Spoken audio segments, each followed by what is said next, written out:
Fenomena geng motor masih belum teratasi sampai saat ini, padahal tindakan mereka sudah sangat membahayakan. Pakar Hukum Universitas 45 Makassar mengatakan faktor lingkungan menjadi penyebab utama, didukung pula faktor keluarga dan proses hukum yang tidak maksimal. Secara yuridis, perilaku geng motor yang seringkali merusak, merampok, bahkan membunuh sudah masuk dalam kategori tindakan kriminal berbahaya yang harus ditindak tegas sesuai dengan aturan hukum yang berlaku. Namun nampaknya sampai saat ini tidak ada efek jera yang bisa membuat pelaku berhenti atau sekedar mengerem tindakan kriminal yang sering mereka lakukan. Ini adalah salah satu hal yang harus dievaluasi aparat penegak hukum. Sementara itu, selain dari perspektif yuridis, perilaku geng motor ini juga harusnya dapat dihentikan dengan melihatnya dari perspektif kriminologi, yaitu melihat apa yang menjadi penyebab mereka melakukan tindakan kekerasan dan kejahatan, sehingga apa yang menjadi penyebab tersebut dapat diatasi sebelum mereka melakukan tindakan kejahatan berulang. Faktor penyebab mereka menjadi liar bisa saja faktor lingkungan dan keluarga. Perilaku mereka terbentuk tergantung di lingkungan mana mereka berkembang dan seberapa tinggi tingkat pendidikan mereka. Sehingga butuh perhatian pemerintah dan seluruh lapisan masyarakat untuk mengarahkan mereka melakukan tindakan-tindakan yang lebih positif.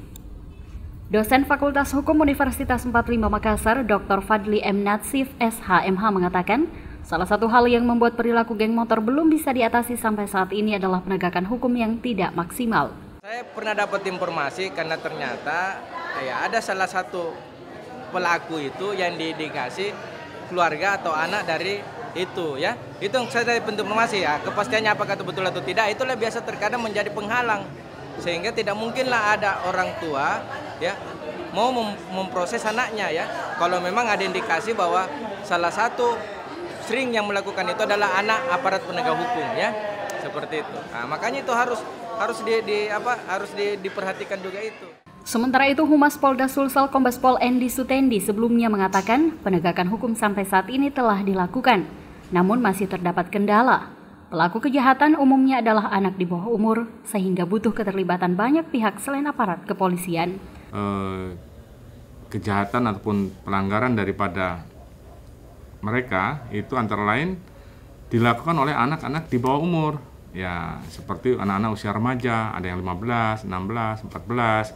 Nah, ini memang penanganannya harus khusus. Ini memang jika di anak-anak berhadapan dengan hukum ini, jika melakukan tindak pidana, penanganannya pun harus khusus melibatkan pihak-pihak terkait. Dan ini tentunya penanganan ini harus komprehensif, tidak bisa oleh pihak kepolisian saja.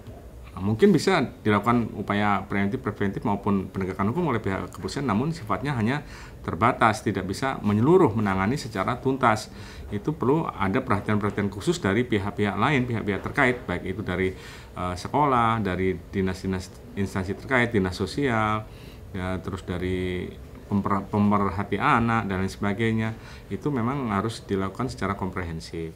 Jika sudah diketahui penyebab dan kendalanya, lalu siapa yang harus menyimpulkan langkah selanjutnya yang harus dilakukan?